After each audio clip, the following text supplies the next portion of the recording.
As you can see behind me, we have the UH band, the dancers, and the cheer team who all came to be here to support the UH women's and men's basketball team. There's 94 members of the band and dance team who came out here, paid their own way. 16 bands later, they're standing behind me and ready to cheer on the UH Wahine basketball team. I would like to see her shoot the ball more, but I know that there's certain things that she's trying to prove to Coach Beeman that she can do, and she's getting there. She brings a lot of energy to the court when she comes off the bench, and I love watching her play. We all know that she had to sit out last year, and I think she's done a great job coming back in. She's just trying to get back into the groove of things, but I'm really impressed with her style of play, her leadership, and her willingness to want to play at the top level. I don't think I really have a question. I think I just want to compare hands. I think that, wow. Do you guys see this? Okay. And I thought I had big hands. It's more positive energy.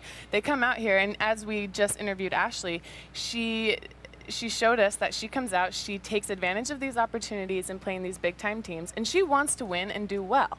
If she shares that energy with the rest of her team, which I think most of them already have that work ethic, they're going to be phenomenal. And here's Tinnin for three. Bingo!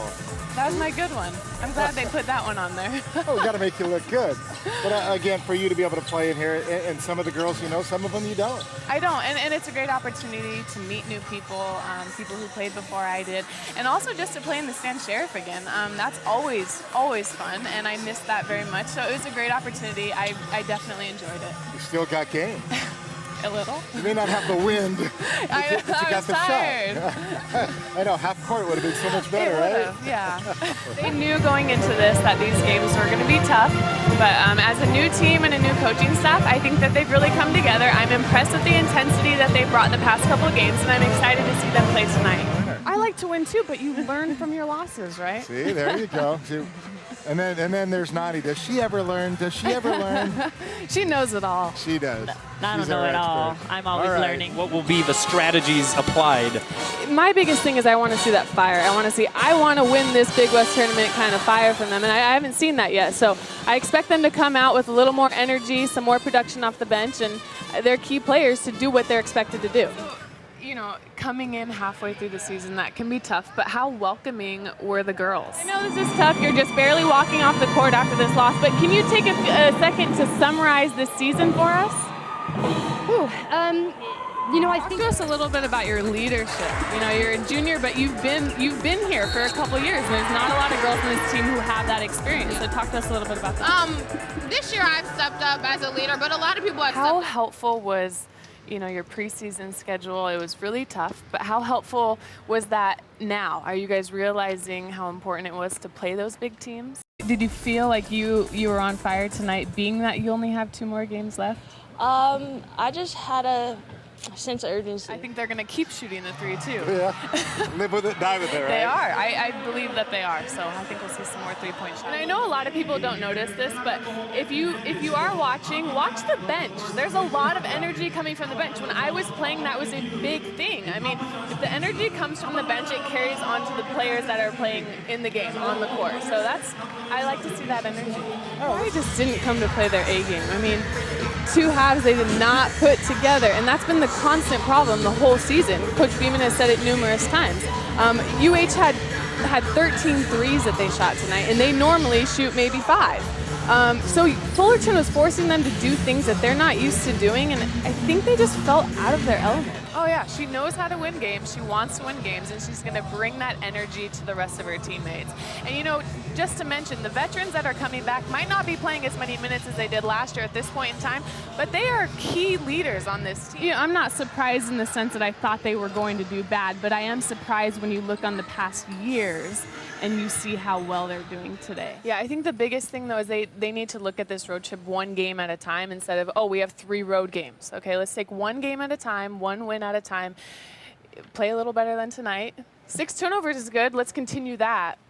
but let's get some wins. You know, there's some players that don't like to have that added pressure maybe as a starter, and they enjoy coming off the bench more. They like being that spark.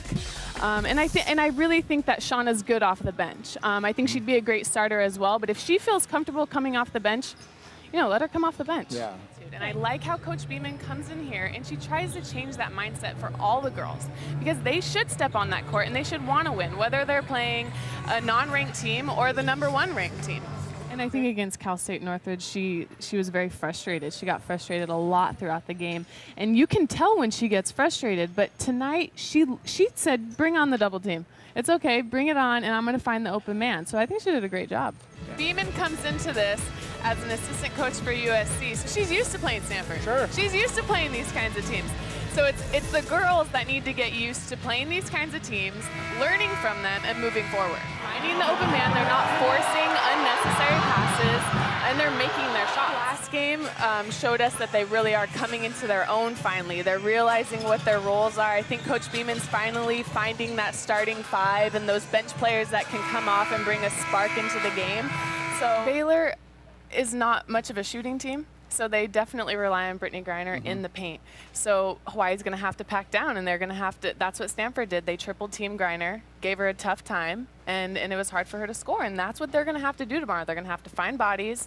They're going to have to play off of the guards since they're not shooters, and they're going to have to triple team Griner. Last year, you know, you saw a lot of that. You know, people were hanging their heads. They were having a tough time competing. But this year, they're at the top, and they're realizing that they're a good team. So I think that's really going to help with their confidence level. What's not on there is that Stanford had 16 second chance points compared to Hawaii's 5. So they need to find a body, they need to box out, and that's going to be crucial tomorrow against Baylor. Yeah. And I think she will. She has 2 years of experience under her belt, and she knows what her role is, and I think that's important. I think when a player comes into a program or with a new coaching staff and they don't know what their role is, they have a tough time figuring that out. So Beeman has done a good job of telling the girls what she expects of them, and I think they will perform.